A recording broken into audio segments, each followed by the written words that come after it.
past the point where we can say that we don't want any part of Matt Patricia. We're long past that.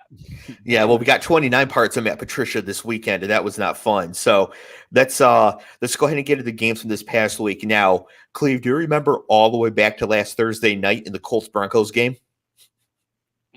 12-9, no offense, all field goals. Yeah. Just absolutely terrible. This was one of the absolute worst football games I've ever seen. That's saying a lot. You've seen a lot of football games. I have. And I watched a lot of Brady Hoke football. And this is one of the worst football games I've ever seen in my life. And it's funny because this game was low scoring, and the Sunday night game between Cincinnati and Baltimore was also low scoring, but they were completely different in terms of quality of watching. This game was terrible. I don't even want to talk about this game really, besides to say that Jonathan Taylor didn't play, so maybe the Colts have some hope. And then Cleve, is Hackett firmly on the chopping block now for 1 year? Could he be a one and done after this? I would say so. I mean, you hired you guys heard the presser, and if you didn't, if a head coach says we got the go ahead, it's like Trump saying I talked to the president of the Virgin Islands. Isn't that Tim Duncan? You remember? Who cares? The president of the Virgin Islands was Donald Trump at the time. You're the president of the Virgin Islands. He was like, I spoke to the president of the Virgin Islands. Everyone's like, what? No. You look in the mirror. It's a fucking territory. Like that's what I'm trying to say. Like he said, I saw that spot here. We got the go ahead. We got the go ahead. Dude, he's over his head. Every week I've been saying this. Scott and I've been saying he's over his head. I think you were right, Dave, when you said that the currency was Aaron Rodgers. Like he probably had that tied to him, and it didn't happen. Well, so I want to be fair. That was Scott's take. I said that, yeah. Yep. So it didn't happen. And hey, we're a unit, fellas. Whatever we all say, that's genius and brilliant. We can all, Did you hear that? Everything I say you can attribute to Scott. All right. So Dave, so I know we don't want to spend much on this game. Do you think Russ is past the point now? Like, do you think, I wouldn't say washed, it's a little bit harsh, but do you think that he's not a fit there, or maybe it is the coaching is that bad, but he's such a go along guy, such a yes guy. Like, I can't see why he hasn't gone rogue yet. Like, he's still like hit the I believe button. I think he's banged up. I think so too. A lot of tread on those guys. I said that last week. I was like, there's a lot of tread on this guy. Guy. Yeah. Also, he's taking hits like crazy. But the offense is broken. And, I think a lot of times when you have broken offenses, quarterbacks going to look terrible because they touch the ball every play, right? If Jerry Jeudy is broken, most of the time we'll have no idea. We don't watch the all 22. I mean, Scott might, but we don't watch the all 22. Like, we don't see that sort of thing. So, I think quarterbacks and bad offenses look broken all the time. And this offense is clearly broken. So I think there's a greater chance that that's the case than that Russ is completely washed. However, there is a chance that Russ was never or hasn't been that great in a long time. Is it possible that Tyler Lockett and DK Metcalf made him the last, say, 2-3 years? Well, since they're about to give Geno Smith a retroactive Heisman Trophy, I would say there's a chance that those wide receivers made him. But Russ was really good when he was throwing to Doug Baldwin as well. So he was at least good at some point, but it's possible he was being propped up by these world-class wide receivers for the last couple of years. Mm-hmm. And a great running game. Which they could have in Denver if they weren't broken, even without Javonte Williams. They could finagle that somehow if they wanted to. All right. Well, losing Garrett Bowles I know you didn't want to talk about this, but Garrett Bowles, the injury to Garrett Bowles is just. I got all night. I know. I know. I know. Cleve gave me a look like, shut up. No, I'm going to be quiet. No, it's like we're trying to comment and find something on a game that was like, if you had tickets to that game, God bless you for sitting through that fucking bullshit. God bless you for that. Yeah, no, I agree, Scott, that Garrett Bowles being hurt is also bad for the Broncos. but him being healthy was still bad for the Broncos. Like, it didn't matter, right? So yeah, it doesn't help, but it's not like if you magically got a repaired knee tomorrow, we'd be like, oh, problem solved. Yeah, So, good to go. Yeah. Yep. All right, next game here, we're going to London. Speaking of being worldwide, I did want to let you guys know that we have now officially gone worldwide. Our last 2 episodes, we've got Canadians, Austrians, United Kingdom, and Malawi, and South Africa. Wow. Downloads from all those places. So shout out. Now how many of them see football, think it's soccer, and then immediately turn us off? I don't know. But it's important to note that, we are picking up folks all around the world. So if you're anybody else international, want to know about American football, welcome. We are international friendly here. Cleve especially. So speaking of Cleve's favorite place, the United Kingdom hosted a game this weekend. The Giants 27 at the Packers 22. Scott, I am not fully convinced that the Bucs are fraudulent, as I've been saying. I think they're leaning that way, but the Packers are definitely frauds. Yeah, true, fair. Cleve, Green Bay has no firepower on the outside. Aside from Randall Cobb, or I should say, can you name a wide receiver on Green Bay who is under 35 years old? I can't. I have nothing, bro. I have nothing. Yeah, I think Romeo Dobbs. I'm sorry, on this show he's Romeo Dubs because you can't throw the Dobbs up. Is going to be good, but he's still a 4th round rookie, and you can't replace Devontae Adams with a 4th round rookie. The running game can't do anything because nobody respects their passing game. Their defense What's up with Christian Watson? What's going on with him? Yeah, he keeps getting hurt. He's a 2nd round rookie who played like less college football than Trey Lance. Yes, and he can't catch. Yeah, there's that too. So, their offense is basically the Packers, but they have Aaron Rodgers instead. I mean, the Broncos, but they have Aaron Rodgers instead. The Packers should be on the phone right now with Carolina talking about DJ Moore.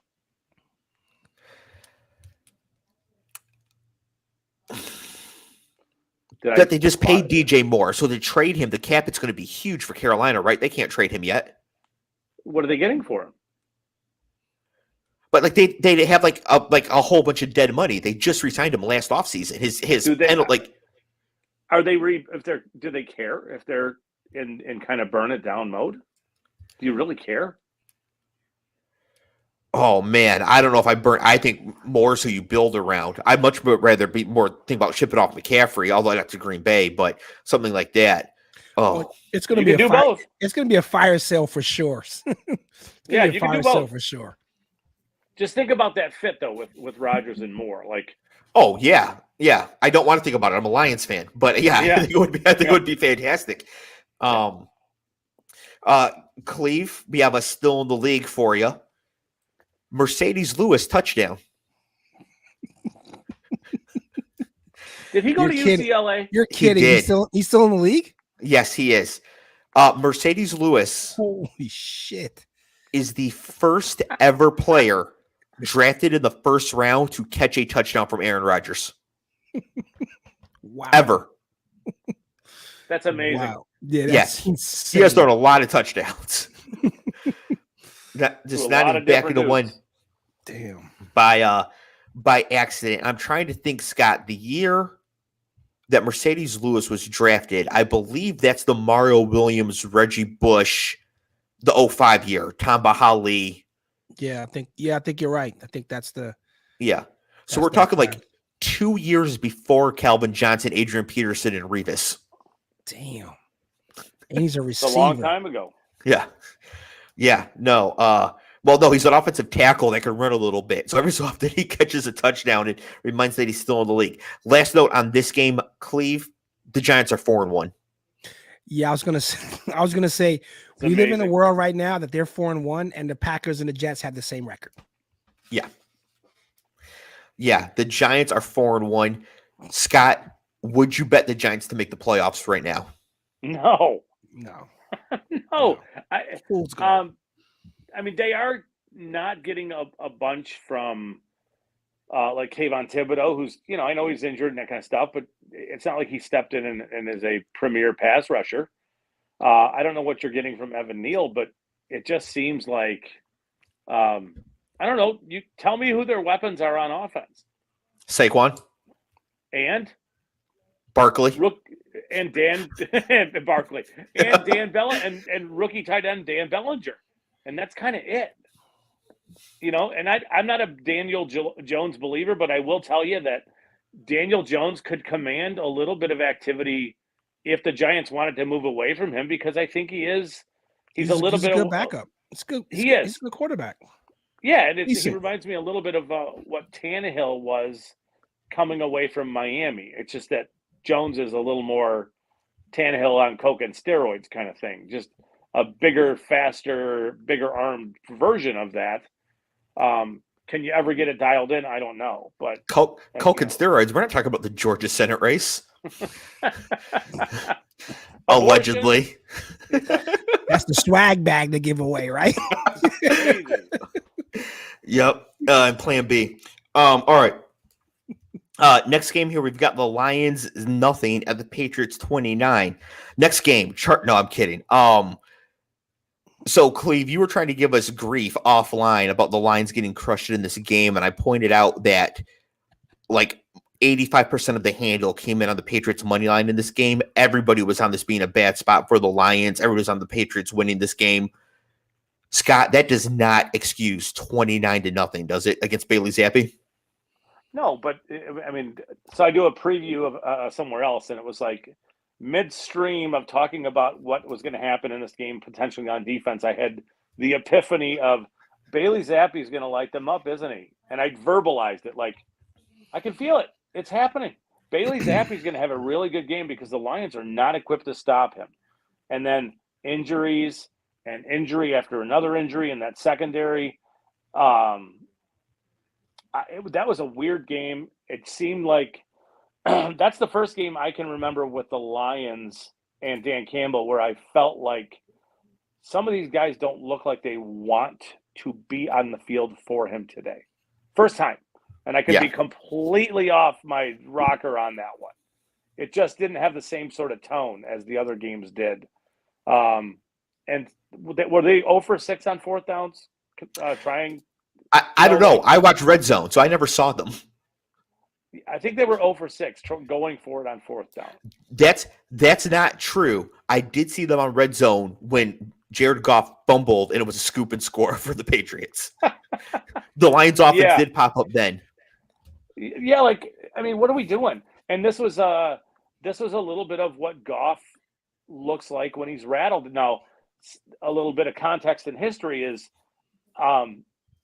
at some point in the future, I'd love to have a conversation with Bill Belichick when he's way done with the NFL about what he did to Jared Goff, because he confuses Jared Goff like crazy. I think what they do is they drop a second level player like a linebacker off the line of scrimmage and they drop him deep into passing lanes, and his job is to read passing lanes. And for Goff, that means just staring, that means reading the eyes of the quarterback, and it just confuses Goff. So Goff looked happy feet, looked uncomfortable, and at times the way he looked last year, which was horrific. So you go from – go ahead. I was going to say, I appreciate that well thought out, good football breakdown of Jared Goff. I wrote down Jared Goof his ass. And I feel like it's kind of the same thing. Although I do appreciate the level of detail and exactly how ass he is in not being able to know where to throw the ball after 6 years in the NFL. Yeah, but some of it's what is it that Belichick's doing with their defense? Because it's not like they're dropping off somebody from their defensive line. They're doing something to confuse Goff and to make it. I think what it is this, and then I'll stop talking because I know we need to move on. But I think they're taking away the middle of the field by dropping an extra defender into the middle of the field, which is making him look uncomfortable. And they're giving him like hole shots on the boundary and daring him to take those chances. And Goff won't do it because he knows he can't make those throws. And that's what it looks like watching it to me. Like they are taking away all the easy stuff and all the things that he wants to do and saying, if you can layer this throw between, over corner, in front of safety, into this window on the boundary, good luck. Congratulations, great throw. We don't think you can do it, and he's not even trying to because he knows he can't. That's what it looks like. I feel like if Jared Goff played for the Patriots and Bailey Zappi played for the Lions, this game would have been like 21-10. Still to the Patriots. But like I feel like it would have been a lot better for the Lions. That's just sort of how I'm feeling about Goff right now. He's going to have more big games going forward back in the dome with all of his weapons and all that. Like he's going to put up numbers a few times, but he sucks. My only take on this was a couple of things. And we got to give Zappy his flowers for 2 weeks in a row. Whether he's a game manager, whether he's coachable, whether he listens or he just plays safe. I looked up his college numbers, unbelievable numbers. But again, So when we talk about measurables, I know Dave, you love the 6'8", 225-pound stud. This kid comes in. Yeah, this kid comes in. third stringer. Didn't think he wasn't even going to play this year. And the guy's helping himself out. I love a guy who can help himself. Pause. But you're not gonna, he took Rodgers to overtime. Dueling out. 1 week and the next week. And again, the Lions in all fairness. But again, that's another NFL team. He's a number 3 playing against number 1s for the most part. And he did what he exactly was supposed to do to win the game. You guys just didn't show up. What it happens, everyone gets blanked. But man, I didn't know what the score was. I thought that was the Jets score because I was in class. And then Matty Ice texted me, and then I was like, Jesus Christ, I gotta hit Dave up because he's probably on suicide watch. Like, I'm thinking you've tore the apartment up, like you're in the window getting ready to jump. I'm like, what's no? I had no. I'm not an idiot. I had 20 on the Patriots money line. It was profitable. He knew what was coming. Yeah. We all knew what was coming. It's I didn't have him 29-0 on the alternate line. Exact score, but I had the Patriots to win the game, so that was okay. Also, you have to have a much thicker skin to be a Lions fan than being upset because you're losing the Patriots 29-0 on the road. That's nothing. Speaking of teams, you need to be a thick skin to be a fan of, and also some cognitive dissonance. Browns 28 hosting the Chargers, who scored 30 points. The Chargers win the game. Couple notes here. The first is that Nick Chubb is the best pure runner in the NFL. Yes. Like he just ball in his hands, running back position, best pure runner, 17 carries, 134 yards, 2 touchdowns, and he is phenomenal.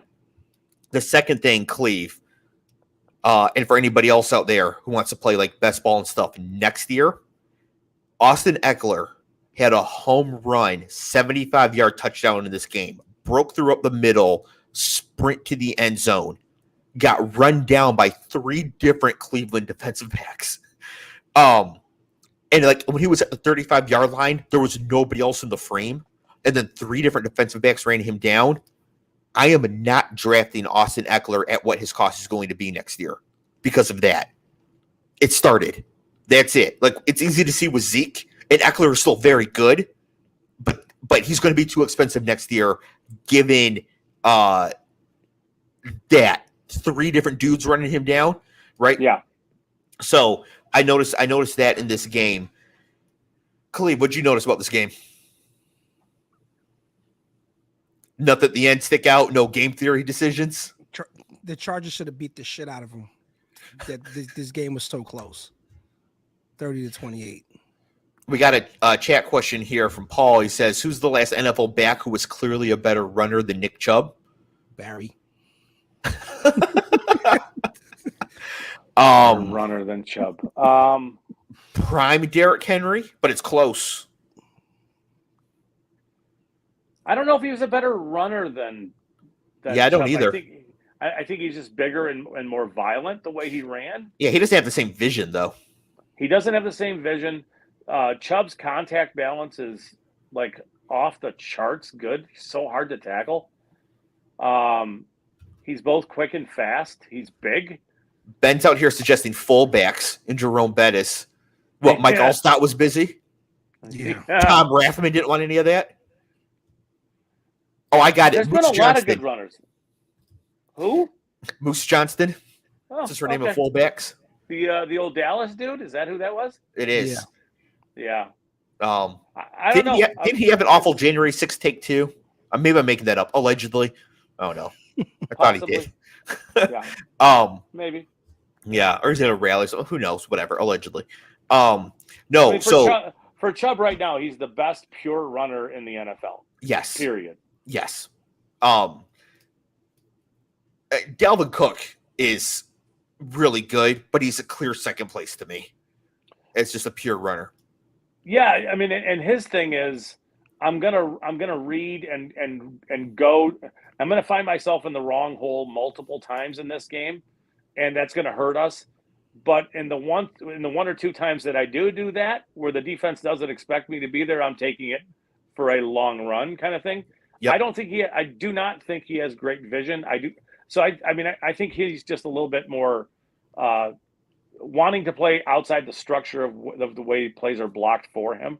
Yep. Sometimes it works. I mean, when you're that athletic and when you can run the way he does, it works. It's okay. I mean, are you guys talking wiggle or second gear? All of it. Yeah. Jump cuts. I mean, there's a lot of guys. Jump cuts, second gear, vision, as Scott said. There's a few things. So, yeah, I just think in general, like all things considered, I mean, best juke moves or whatever, it's probably not Chubb, but his balance makes up for that. Like when he gets hip checked. So, Jake has showed up. He's logged on. He's already talking shit to Clev. Just about to get to defending his Chargers head coach here. This is the whole thing for tonight. This is it. Yes. So here we go. Clev, I have a question for you. You're the head coach of an NFL team, okay? It's the fourth quarter, under 2 minutes to go. The other team has no timeouts. You are winning 30-28. You're up by 2 points. You have a 4th and 2 at your own 46-yard line. Do you go for it? And, of course, if you make it, you win the game. You're on the clock. If you don't make it, they get the ball right there. They only need a field goal to win. Or do you punt the ball away? I think I would punt to make the stop. Scott, before this happened, what would you have done? I would have gone for it and been very comfortable going for it. Yeah, so in real time, so the Chargers actually did this, Cleve. This is what Brandon Staley did. So they went for it. They didn't make it. And Cleveland ended up missing the potential game-winning field goal. And when it happened, I was like, even for me, that's pretty aggressive. And like my Madden sliders on aggression are all the way up. I mean, to 99. And I'm like, that's a little, for me, that's even too aggressive. And then I was like, okay, well, maybe it's a close decision. But I'm like, well, then contextually, like Jacoby Brissett going 80 yards or something, no timeouts. Like you'd rather just take that chance instead. However, it's actually not a close decision at all. Going for it was worth 11.5 points of winning percentage. 11.5. There's only 100. Yeah, but because going for it meant you got 100%. You're ending the game. Right. If when you make it, you win the game. Yes. And so 11.5% increase in winning percentage. This is not even like somewhat of a decision. This is one of the most absolute easy decisions there is. But the thing is, I was surprised to learn that. So even for me, where I'm very aggressive in these situations, it was just so counterintuitive. So for like Emmanuel's in the chat, he said punt. Cleve said punt. In real time, I thought punt as well. It wasn't even close. Staley was 100% right in what he decided to do. So, of course, on ESPN the next morning, everybody's clowning him for going for it. But it was absolutely the right thing to do. Well, the reason I said punt is because they have no timeouts. So if you could pin them deep and make a play, make a stop, But it turns out that the fact they have no timeouts is more of a reason to go for it because it means once you get the first down, the game is over. Yeah, but Right. it's 2 yards, right? Which is, I mean, that's nothing technically, but when you need it, It's a mile if you. Yeah, when you fucking need it. But let's say it's 50-50. That means half the time you win immediately. The second when you go for it, half the time you just win. To flat me, out. If it's 4th and 1, 4th and inches, I would say go for it. 4th and inches, quarterback sneak, whatever, fall forward. But 2 yards, they got no timeout. I'm punting. But see, that's what I'm saying. My intuition was the same. Okay. But it's not like that. It is. Punting is like the metrics. This is the metrics yes, from all the 11.5 points winning percentage. It is absolutely wrong to punt there by a long shot. Like it's not even. There's not a context. There's not even a think about it sort of thing. And even I, as aggressive as I am, got it wrong at the time. Gotcha. So, Dave, don't you guys just think it's a bad idea ever to give the ball to the other offense if you don't have to? Kind of. You know what I mean? Why would you choose to do that? I think I might be on team never punt. Yeah, if you have a superior defense, like if you trust your defense to make a stop, I could pin them deep, right? Get a coffin corner, pin them deep, and then make the stop. They got to punt the ball back, or maybe they try to convert. But none of that. You could have the 85 Bears defense and be up against the Lions this week. If you make the first down, the game is over. And there's no context that can overwhelm that match. I mean, that's what makes it. That's what makes it what it is. Like you're going for the win. Like that's the that's the objective is to win the game. Yes. And it's some of it's coaching. It's dictating the terms of how you're going to win or lose. It's showing your offense. It's showing your offense that you believe in them to get 2 yards, enough that you would take that kind of a choice and be comfortable doing it. But you're also telling the defense that, hey, if we don't, I believe in you guys. Yeah, we're going to stop them anyway. So I think there's so many ways to look at that, both from a psychological component of what you're doing as a coach and showing that your team that where your beliefs lie and then putting it in action, plus it being the absolute right analytical move. To me, it was a no-brainer. But having those conversations is hard because, those have been long entrenched concepts. And if the Browns had made that field goal, if I'm not mistaken, wasn't there a year when Ray Rice ran it was 4th and forever, and they gave him the rock? It was 4th and 17 or something like that, and he converted. Yes. Yeah, but he cheated because he took the elevator to the first down marker. So, oh boy, that's brutal. That's fucking brutal. Speaking of brutal, company in the elevator. Yeah. Speaking of brutal, the next game here we've got the Texans 13 at the Jaguars 7. There was actually a couple things in this game that were interesting. So the first, Clev still in the league. Marvin Jones 7 catches for 104 yards. No way. Yeah. No way. How are these guys getting work? I don't believe you. Trevor Lawrence threw an awful interception at the end zone at the end of the first half, which ended up being probably the most key point in the game. That was terrible. The Jags, I announced last week that the Jags were going to make the playoffs, and I hate to just go back on what I said a week later, but losing as a 10-point home favorite to Houston is a bad loss, even in a bad division. So you have to think that the Titans are probably the favorites now in that division, and this division is not going to get a wild card. I haven't quite given up on the Jags yet, and if they win their next game, I'll get another Jags playoff ticket, but it doesn't look good. Cleve, did you see the Dameon Pierce run in this game? No. I'll link you to it. Scott, did you see it? I did. Cleveland. What did you say when you saw it? Beast mode. So I'm watching Red Zone, right? And watching Red Zone's what I do. Omega was talking to me and about something important. So I'm talking to her as well. But of course I got Red Zone going in the background. I'm talking. I got Red Zone. I'm talking whatever. And I see him break this run. She is in mid-sentence talking about whatever, just talking. And I just go, beast mode. And she's like, what? Because he was just trucking dudes and spinning and throwing them. And so then I had to explain what beast mode is and why I'm shouting it, which is trying to talk to me about something at the TV. So yeah, Cleve, I'll send you a link to the run. He didn't score on the play. They ended up giving I really it to wish him. He would have. He deserved to. He deserved to. It was how many was it 7 tackles he Wow. broke? at least. At least. I think he broke one dude's tackle twice. He might have. Yeah. Yeah. Very, very impressive. Yeah. But I don't remember what she was talking, but it was like she wasn't like, hey, what do you want for dinner? We were like in a conversation. I just started shouting beast mode. Didn't Trevor make an ill-advised tackle? Like he could have probably blew his shoulder out. Trevor Lawrence? Did he? Probably. Was Probably. Like an interception or something, and he took Yeah, the guy down. He's like 6'5", 240. He's the size of a linebacker. He can hit somebody. He's probably gonna be okay. He's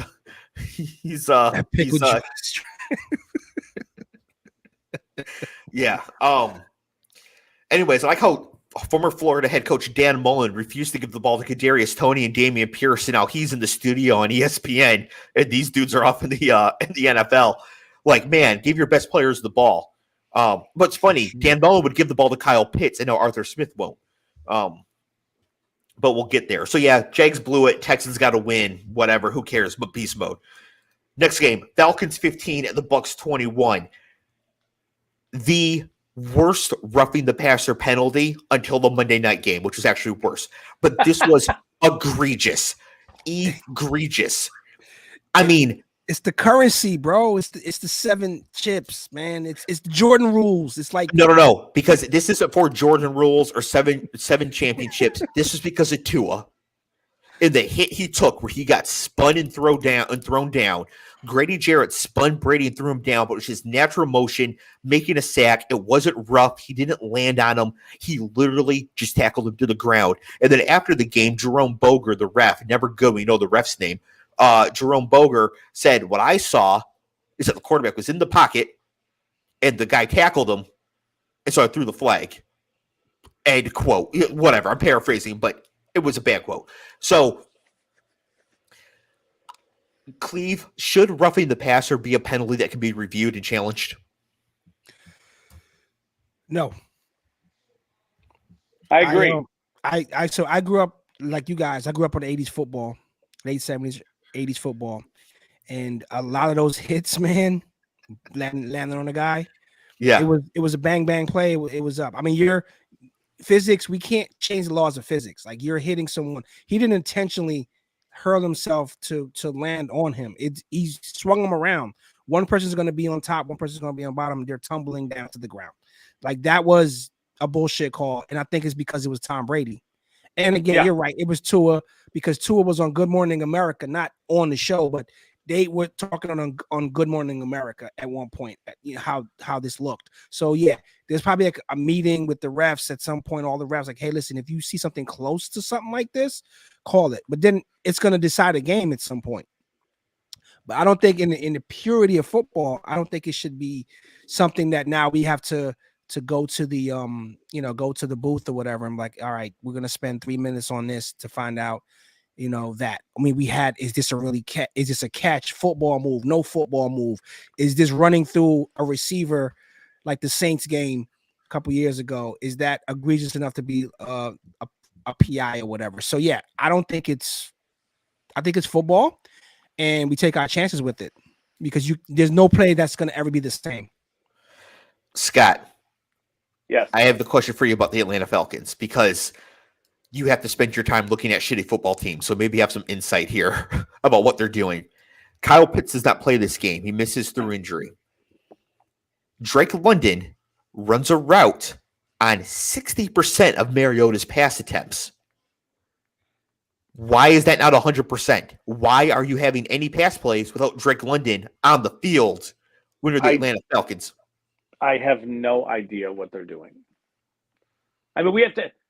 There has to be some level of credit given to the offensive play callers and what they're doing, but in some regard, we're seeing teams who are able to put players, whether they're young players or older players, doesn't matter, in the most optimal position for them to be successful. Those teams and players are productive, and those teams are generally at this point playing pretty well. And then there are teams that don't do that. Hey, you have Kyle Pitts. He's like a Lamborghini. Yet you have him like, he's got a hitch tied to the ass end there, and he's pulling out trees. What are you doing? If you want to do that, you should have drafted a truck. Yeah, Kyle Truck Nuts Pitts, apparently. And if it's Drake London, you should be really utilizing him on the boundary. He's an incredible route runner. He's a much better route runner than I think people thought, including myself. I thought he would get smothered a little at the NFL level, just in his stride. No, but it hasn't happened. He's Mike Evans and Chris Godwin in one person. He is legit, and to not really make much of an attempt to get him the ball, especially with Pitts out, it's confusing. It's really confusing. Well, they did have to throw the ball to Kadarrell Hodge, so yeah, that's always a good thing. Yeah, absolutely. So the Falcons are garbage. Still should have had a chance to win this game. The Bucs are frauds because they let the Falcons get back in this game and really got bailed out towards the end. Next game, Steelers 3 at the Bills 38. Holy shit, Josh Allen. Yeah. My God. 20 of 31 for 424 yards, 4 touchdowns, 1 interception. I didn't even write down his rushing numbers. I'm sure they were good. Cleve, Gabe Davis is healthy again. 3 catches, 171 yards, 2 touchdowns. And Scott, 5th-round rookie Khalil Shakir, 3 catches for 75 yards and a touchdown. Yeah, and it doesn't surprise me a bit. Shakir was really, really good. I thought there would be an opportunity for him to be a number 2, number 3 early in his career, and I think he will ascend to be their number 2. I know everybody likes Gabe Davis, but I think Shakir will end up being their number 2 receiver with Gabe Davis as a vertical option really only. So I don't think that's a Gabe Davis tweet. That's a Stephon Diggs tweet, right? Because he's like 29. So 2 years from now, it could be Davis and Shakir, right? Yeah. Shakir's really good. He is a really good route runner. He's big. He's fast. I don't think there's going to be a ton of targets his way, but he does not look out of the part. He looks really good. He's a good player. Cleve, what did you think of Kenny Pickett in this almost impossible situation? I mean, he's a rookie. He's got to take his lumps, unfortunately. This is live fire. This is not practicing against the twos or whatever. This is live fire. This is football. And I agree with Tomlin's assessment. It's like, hey, you know what? He's got to play because they're not going back to Mitch. You would hope not. Yeah, no. They're not going back. I mean, unless this kid gets hurt, Tom is going to probably have. They'll go to Mason Rudolph. Yeah. Mitch, the Mitch train is sailed. It's over. Yep. What did you guys think of his late game? Showing some fire, the pushing Shaq Lawson. Oh yeah, when he put them tiny ass hands on Shaq Lawson. I mean, the baby hands. I give him the balls effort for it because the guy just rolled up on him, rolled up on his leg. Mm-hmm. I get it. It didn't seem malicious to me, but I get where he was, and again, yeah, show some fight. Yeah, you're getting your asses kicked anyway. Show some fight. And the fans in Pittsburgh are loving that. Oh yeah. If the Penguins are anything to go by, they love seeing their team get their ass kicked in fights. And then whining about it. Yeah. Speaking of which, hockey is back tonight, everybody. We got the Rangers and Lightning going on over the screen here. Cleve, the Steelers down 24-3, attempted a field goal from inside the 10-yard line at the end of the first half. The dumbest thing ever. Cleve, my question for you is, sorry, how bad would you want to be fired to kick a field goal there? The Carolina job's opening up. So Cleve, if you played for the Steelers and you played that half and you're down that score, and your coach decides we're going to be as passive as we can possibly be and we're just going to kick a field goal when we're inside the 10. Wouldn't you be kind of pissed? Like, yeah, no. See, we're I don't right know if that's there, man. That might be a Jedi mind trick that Tomlin's sending a message to the team, like you guys are a bunch of softies, whatever. But Maybe, I mean, because you're telling us like we're not good enough to be on this field. Like we're gonna get beat bad. Yeah. Bad. Yeah. Anyways, they missed the field goal, so there was some justice, and Mike Tomlin's time has come, I think. I mean, first losing season in forever. I don't know if they're gonna tar and feather the guy, but yeah, I mean, it's time. It's time. Well, that's a tar and feather him. You just fire him. You know, he would not be out of job long. Yeah, he didn't give military intelligence to the crown. Like, you know, tar and feather him. We just gotta, you know, yeah. Oh, can we tar and feather Elon Musk then? If you betray the country in a time of war, is that how that works? I don't know. I think we can talk about it. Let's talk about it. Cleve, do you know what I'm talking about? No. So Elon Musk talked directly to Vladimir Putin and then tweeted what he thought the Ukraine peace plan should be. Allegedly. So, allegedly. That story is nuts, though, because if he's going verbatim for what Putin told him he needed the concessions to be on the Ukrainian side, one, it's insane that he would think that, and two, for Musk to then tweet it makes me wonder what else he told him. Like, it's a bad look optic wise. Yeah, but what's coming? Like, if you don't accept this, what's coming down the line? Yeah, and it's not good stuff. No, it's not. I have not seen mild treason like this since Woody Johnson in the golf course in Scotland. Speaking of Woody Johnson, Jets 40, Dolphins 17. Woody Johnson, if any listeners don't know, is from Johnson & Johnson of the lesser vaccine, and they own the Jets. And as ambassador to England for Donald Trump, he tried to allegedly move the British Open golf tournament from St. Andrews, which is of course so old that Mary Queen of Scots played on it, to the Trump golf course. So yeah. Anyways, the Jets might not be good at international relations, but they did a good job in this game. They won 40-17 over the Dolphins. Most important thing happened early this game. Teddy Doublevision got knocked out early with a concussion. So Skylar Thompson, the third stringer, comes in. Scott, do you have any prospect thoughts on Skylar Thompson? So in our little goofy best ball NFL draft, I drafted him late because I did like him a lot coming out of college. I did. I mean, I thought he was an adequate player who, if landed in the right spot and given a little bit of time, he can play in the NFL. He can, and we're already seeing that. He had a good camp.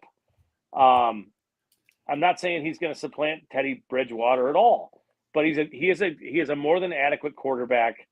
It is a very difficult position to try to figure out. For the most part, I think a guy like me should probably avoid commenting too much on quarterbacks because they're trying to do things, and there's so much at play that I don't know, and then trying to make rational conclusions about things I don't know, and either credit a player or discredit a player seems like flawed process to me. So I don't get involved too heavily in that. All right, Scott's running for Congress. Got it. Cleve. No. Cleve. Prospect that we do feel safe talking about here, though, Breece Hall. In the pre-draft process, I said this dude is Ezekiel Elliott. They're like the exact same prospect profile coming out. 18 carries, 97 yards, and a touchdown. 2 catches for 100 yards and a touchdown. And he got tackled at the 1 twice. Both times the touchdowns went to Michael Carter. A third time, Zach Wilson ran for a 2-yard touchdown. I mean, this dude could have easily been on a 5-touchdown day here as well. So, Clay, how excited are you to have this kid on your team? Nah, he's good. He's our Al Bundy from Polk High. He's our guy. You mean his best days are behind him? Poor guy. Zach Wilson in this game, 14 of 21 for 210 yards. That is 10 yards an attempt. No touchdowns, no picks. And then the aforementioned 2-yard touchdown run. Cleve, what do you think watching Zach Wilson in this game? Were you impressed, or were you just kind of anybody could have done it in this situation? I mean, pedestrian stats, but again, for a guy who hasn't played, he didn't play the first 4 games of the season. He's still getting his feet under him. So it was a good outing. It's a good outing. Talk to me like week 9 or 10. See what he's doing. Hey, it's an interdivision rival win. Period. Yeah, win. And again, like I said earlier, like I'll take it. Although the Dolphins weren't at full strength, but they still took the field. Yeah, they took the field. It's a win. It's a win. They took the field. So yeah. Speaking of taking the field, the Minnesota Vikings took the field at 1:00 on a Sunday afternoon. And you know what that means? That means Kirk Cousins had a good game, Cleve. Hello, Berber. Hello. Can't do it. No, I mean all I can do is set them up. I can't also catch the passes. I can only throw them. Which is also true of Justin Fields. Although in this game, Darnell Mooney, Bears 22, Vikings 29. Vikings got out to a big lead. Bears sort of came back a little bit. Did you guys see the one-handed catch by Darnell Mooney? Yeah. That's a crazy spin around catch. That was nuts. That was insane. And the Bears finally did show some fight in this game. Justin Jefferson, 12 catches for 154 yards. Again, looks like they're getting back to force-feeding Jefferson. Not going to spend too much time on that game or the next one here. We've got the Titans 21 at the Commanders 17. Carson Wentz throws an interception on the goal line with a chance to win the game, because that's what Carson Wentz does. Did you see the play right before he threw the pick? It no. should have been a pick. Oh, I should have guessed. Are we in the bus neighborhood yet with this guy? Oh, he's done. No. Okay. We're not in the bus neighborhood. We have like a mansion in the neighborhood with acres. No, he's a bust for sure. After the game, Coach Rivera was asked what needs to improve on the team for the team to start winning. He said quarterback. Yes. And he tried to walk it back. Yeah, no, that was pretty definitive, Coach. Yep, that was we're good. Yeah, that was not a word mac salad. That was pretty straightforward. We got that. Derrick Henry, 28 carries, 102 yards and 2 touchdowns, but also 2 catches for 30 yards. Very important for fantasy purposes. If Derrick Henry's going to be getting 4 to 5 targets a game, he is much more viable, even if the offense isn't that great. And as I mentioned before, the Titans have to be favored in this division again over the Jags, which sucks. And I hope that flips again, because I really want the Jags to make the playoffs. All right. Yeah. Scott, the game I know you've been wanting to talk about. Your beloved Seahawks 32 at the Saints 39. So, Scott, my first question is this. The Saints scored 39 points but managed to beat Geno Smith. Now, last week the Lions scored 45, and you said that losing was understandable because Tracy Walker was out. So I want to know how the Saints only scored 39 and managed to win this game. Well, I think the opponent scored fewer points than they did, and at the end of the game, when the clock went to zeros, they had more points than the Seahawks did.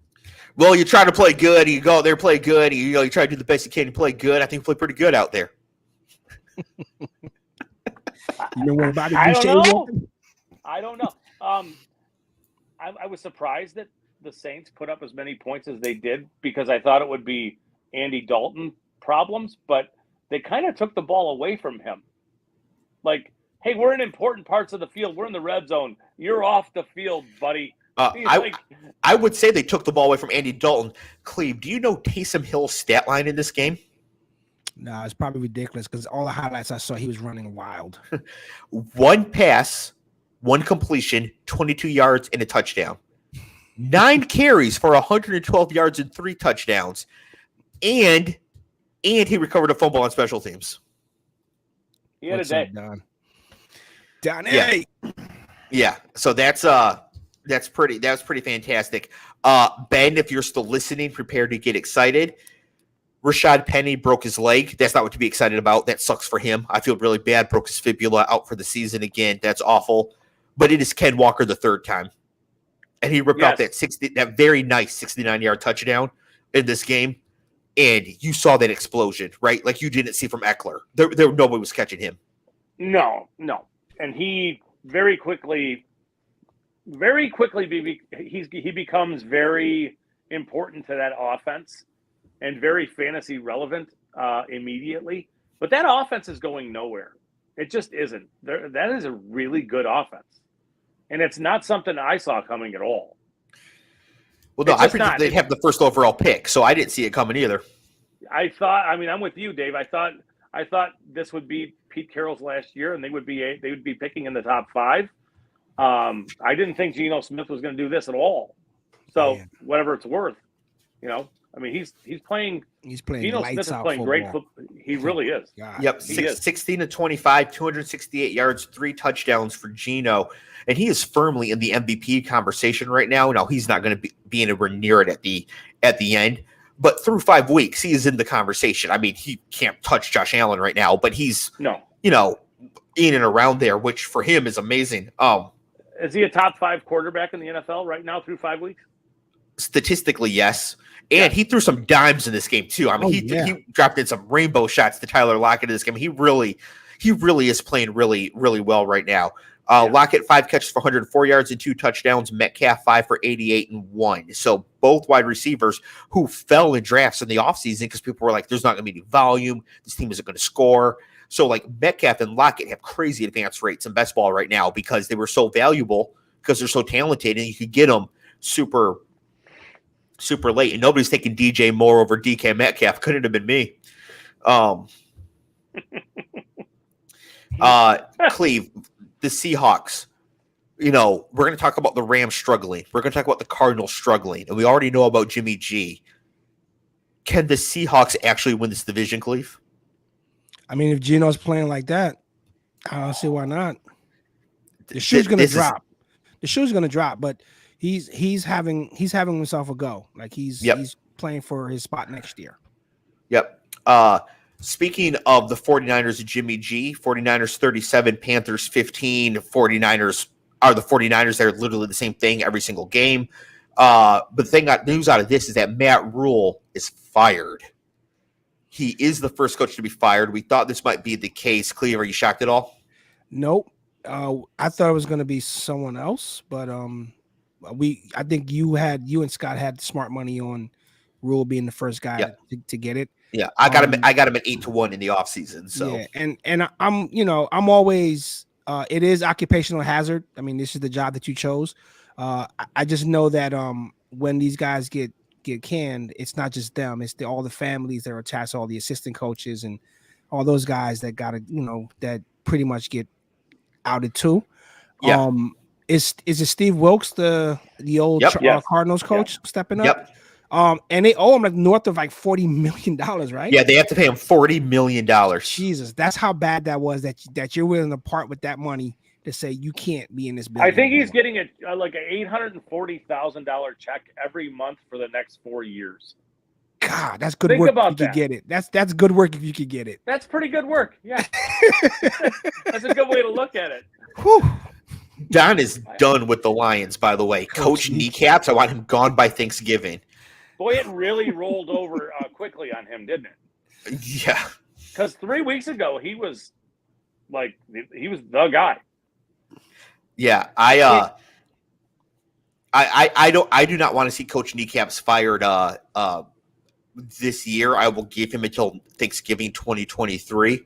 But it's going pretty bad for him. For the Panthers, Baker was in a walking boot after this game. He's out for at least a couple of weeks. Means PJ Walker will be playing because Sam Darnold is not ready to play yet.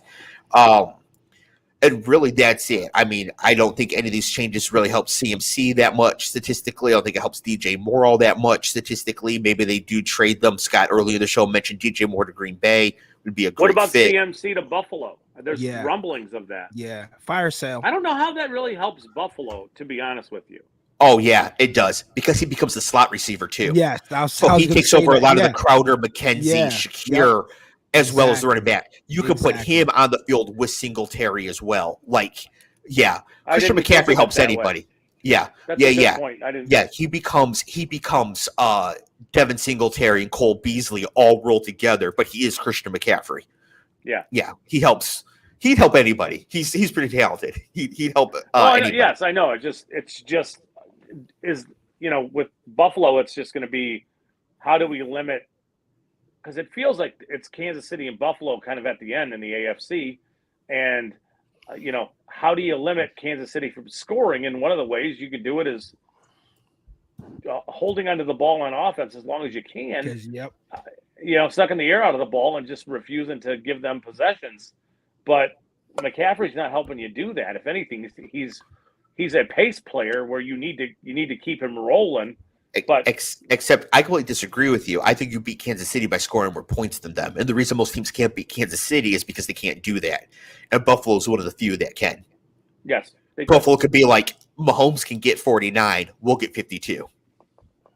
It would be a fun watch. Yes, the Titans aren't saying that. Right? The Titans got to hold the ball to beat Kansas City. Yeah, Bills Chiefs would be a fun watch. I wonder if that's happening anytime soon. All right. It's happening this week because everybody didn't know. So okay. So Eagles 20, Cardinals 17. My goodness. Philly did not play well in this spot. This was a tough spot. There's a lot of sharp money on Arizona in this game, but still they came away with the win. Cleve, did you see the last possession of this game and how this game ended up turning out the way that it did? No, unfortunately, like I said, I was in class, so I caught highlights. So what happened is that it was second down, clock's running out, no timeouts. Arizona is in marginal field goal range, 42-yard field goal, something like that, nothing insane. So clock's running down. Kyler needs a first down, right? He slides about 2 yards short of the sticks, makes it third down, panics because the clock, because he thinks he had the first down. So he then runs over to clock the ball thinking it's a first down, but it's like 3rd and 2, clocks it on 3rd down. So now it's 4th down. Field goal needed to tie the game. So they tried the 43-yard field goal, and Matt Prater's hurt. It was Matt Amendola comes in, misses wide right, of course. Philly wins the game. Scott, how much of that is on Kyler? How much of that is on the coach? I think there are issues all the way around, but to me, it's Kyler's got the ball in his hands. He knows where the first down marker is. He slides short. I don't know why. There was about 30 seconds on the clock still, right? Yeah, something like that. Something like that. So it wasn't like it was a final play no matter what happened, and none of it mattered anyway. He slid short, which was really weird, just very poor situational awareness, and then gets up and even worse, clocks the ball. That's the doing? egregious part. The slide, you could blame the slide on his height. I'm just being funny. He had space. He could have just got the first down then slid. He just slid way too soon. Yeah. And then but you said the panic comes in where you spike the ball, but you just gave up a down. Yes, and now you have to kick it. So that's where it's on it's on Kyler. That's where it's on him. And I want to say it ended up being a 43-yard field goal, but they could have got another 7, 8, 9 yards easily. They could have 30 in the seconds, 22 seconds. Yeah, they could have easily got that. Yeah, and it's just the situational awareness, and then going back to the contract that they gave him and telling him he needed to be studying and this kind of stuff, and it was bad. It was bad look. Mm-hmm. Yeah, no, his squad's going to be unhappy with the way that game ended. Which one? Okay, the Call of Duty guys. Yeah, of course. Yeah. What squad am I talking about here?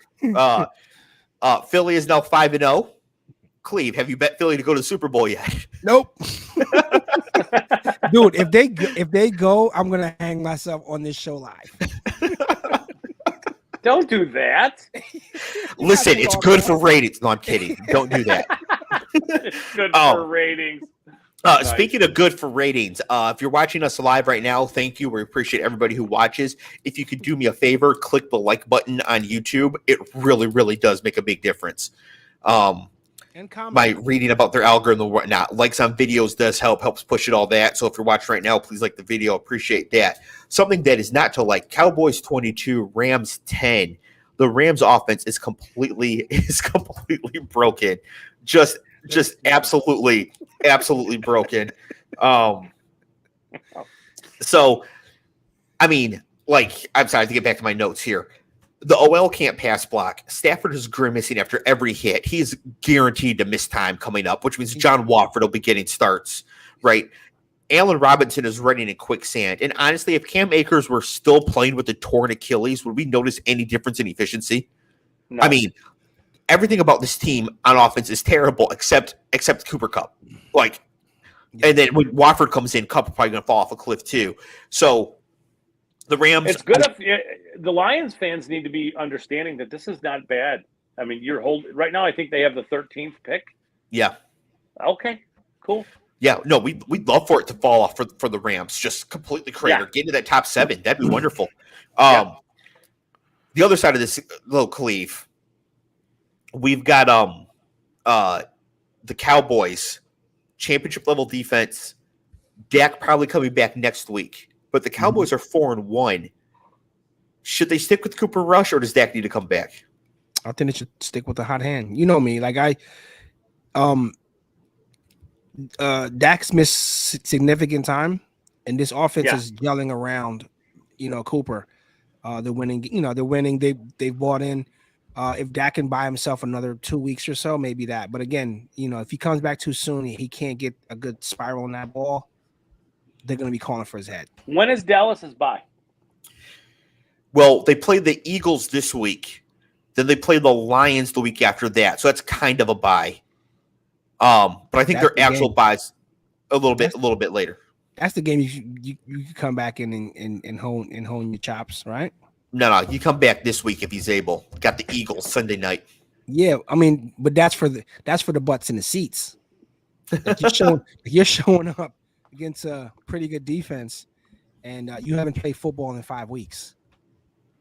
Timing. Listen, if Cooper Rush gets to play against the Aaron Glenn Lions defense, Cooper Rush will keep this job because he'll throw for 500 yards and 9 touchdowns. Yeah, if he beats them, his locker is being set up right next to Dak's. Yeah.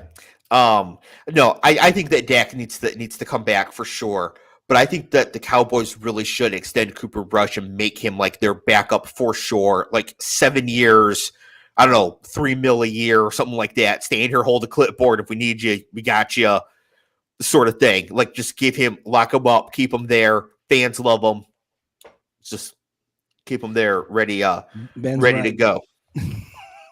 So, but the problem there is what happens when Dak struggles, and struggles do come. They will struggle at times. Is he going to be able to tolerate the fans calling for him to be benched? Yeah, because some quarterbacks can't. Cooper. That we're gonna hear that shit, dude. We're gonna hear that. Oh yeah. I mean, he's 4-0. Damn near mistake free. 4-0. Yeah, I mean, it's a tricky situation that maybe shouldn't be, but it is. I mean, Dak should be good with. This guy played really well when I was out, and next time I go out, they would expect him to play really well. I mean, Dak's been kind of banged up the last 2 years. He just has. Did y'all see that Tony Pollard run? Yeah. Car length. Like he had car lengths on guys. Like he was a car length. And he dribbled Nick Scott's head like a basketball on that stiff arm too. I was like, man, Derrick Henry lost a lot of weight. So yeah, I think more carries for Tony Pollard should be here because Zeke was looking a little fullback-ish for real in this game. Yes. So, more for Tony Pollard. All right, Sunday night game. Bengals 17 at the Ravens 19.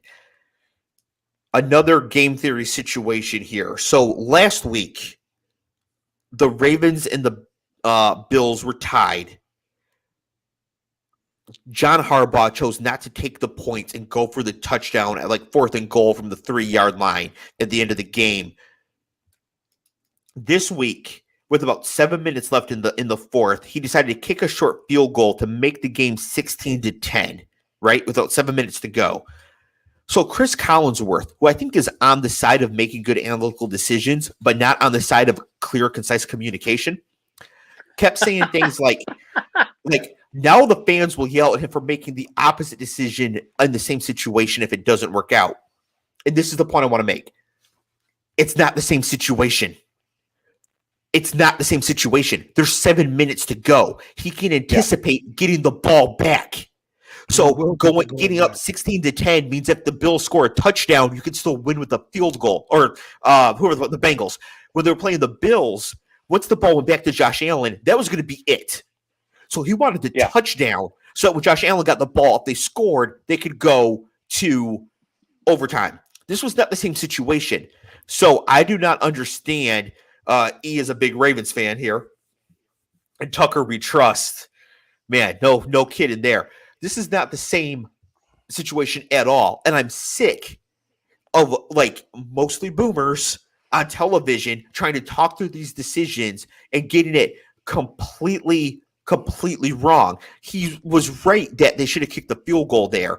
But he's saying, oh, this is the same situation if it doesn't work out and the fans and all this. And it's like, just say what the mathematically correct thing to do was and just state that. So that was making me a little crazy. And I would just love to get somebody with a quarter of a brain in these booths as well. Like Collinsworth is fine for what he does, but he doesn't think like this. Like he was busy, I don't know, losing to Joe Montana in Super Bowls. Like this dude's 90 years old, right? We need somebody who's like a 14-year-old who plays nothing but Madden in the booth. Like they have the referee experts. They need an analytics expert they can turn to in real time and be like, this decision, what's the math? What should we do here? Cleve, thoughts? I agree with you. What did Hackett in Denver? He hired a special assistant or something like that to tell him hey, this is a good spot to do this. Maybe Harbaugh needs that. Harbaugh doesn't need it. Harbaugh keeps doing it right. Yeah, Collinsworth needs it. Yeah, the fans are the fans. And Collinsworth, he owns PFF. What are you doing? I mean, he does. Not reading his own material apparently. He's no wonder he doesn't feel need to prep for his shows, at least mathematically. I actually think Collinsworth is okay as an announcer. I'm not trying to come down too hard here, but it's pretty annoying when I have to deal with these fans anyways, going on and on about analytics on my Twitter, and now all of a sudden I got Collinsworth being like, "This is the same situation as last week." Ravens won the game. They finally won a game at home. They finally won a close game. It's been a little while. Scott T. Higgins hurt his ankle in this game, hardly played. Despite that, Jamar Chase only had 7 catches for 50 yards. That's not going to get done for the Bengals, is it? No. And I don't know if anybody's paying attention to what's happening in the Cincinnati backfield, but there are Joe Mixon has a specific tell when they're running as opposed to when they're throwing. And it's basically the way he stands pre-snap.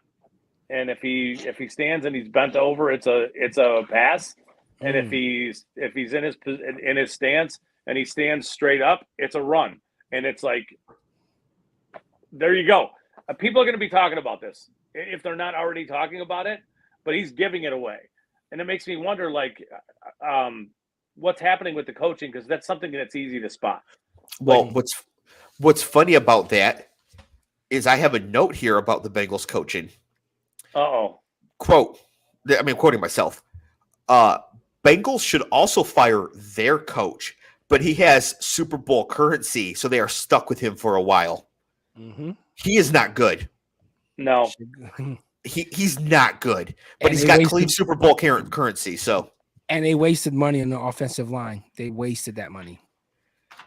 Yeah, La'el Collins is struggling here. A little bit.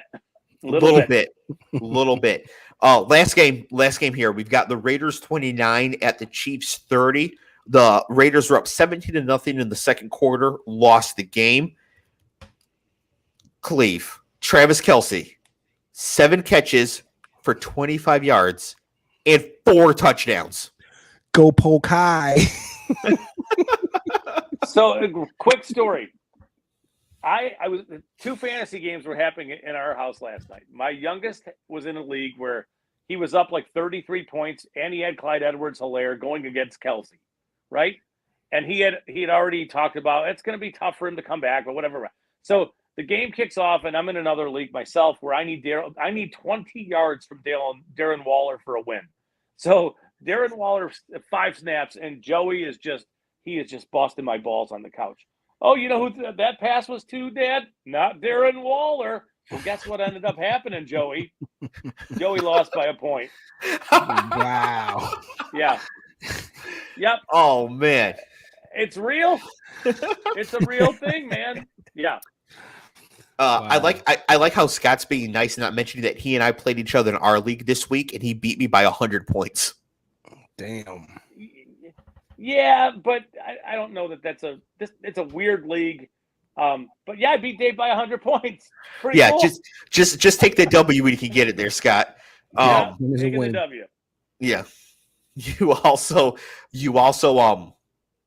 got the dollar from me for last week. So what did we bet? I don't know. We bet the Seahawks over under 23.5 points. Yeah. That's what you guys bet. Yeah. So you needed like 2 perfect dimes from Geno Smith to get there, but at this point that's not an outlier. So that's just a fair bet. So in this game as well, Cleve, we had another game theory situation here. The Chiefs scored a touchdown to go up 30-23. And they went for 2 to go up by 9 instead of kicking an extra point to go up by 8. Mm-hmm. What do you think of that decision? I mean, how much time was left? 9 minutes, fourth quarter, something. No, I wouldn't have done that. So I think it's a close decision mathematically because going up by 9 makes it for sure 2 scores that you need to have. And if it's close mathematically and you have Patrick Mahomes, it's probably tipped towards using Mahomes. Mm-hmm. And going for the 2 there. So I do like going for the 2, but when they did it again, I was like, oh, yeah, that's a decent thing to think through. So, but what I've noticed is that like John Harbaugh, Brandon Staley, and Andy Reid are probably thinking through these decisions. Like they're probably practicing them. They probably like have meetings with people and they go over them. And like Nathaniel Hackett is probably just guessing when the situation comes up. Would be my guess. Yeah. All right. In that scenario, though, I mean, sometimes being too aggressive is not great. Kick the extra point. You're up 8. No. Go for 2. Do you go for 2? Yeah. It's very close. It's very close, but slightly go for 2. But with Mahomes, you go for 2 for sure because needing to score twice is worth so much when you can still score easily as well. Yeah. Right. That's true. Like if you had a bad offense, you'd be more likely to go up by 8 because you'd be like, we're not going to score again. Like this is so lucky. Yeah. But when you have Mahomes, like we'll get even more points going forward, so we can afford to take this risk. Cleve, last thing on this game, I promise. After the game, Devontae Adams shoved the cameraman. That was fucked up. That was like how much this trouble guy. He in? He's probably gonna get a stiff fine. I don't think it warrants a suspension, but the guy's also filed a police report. I read that somewhere. I would say so. I mean, it didn't look like. First, I thought the guy put the camera could put the mic or whatever in his face, but he was clearly coming off the field. He was hot, about him running into Renfro or whatever happened. But it's not that guy's fault. The guy's there working. Right. You push the guy to the ground. I would have went for my neck, and I'm like, I'm fucked up. Like, you're gonna pay me. Give me a check. Like, I would have fell out, bro, and just like went full like Jesus piece on him. Like, I'm laying there. Like, stretcher, please. The fencing pose. Yeah, right. Yeah. Cleve's throwing up gang signs, and he's got stigmata like somehow all at the same time.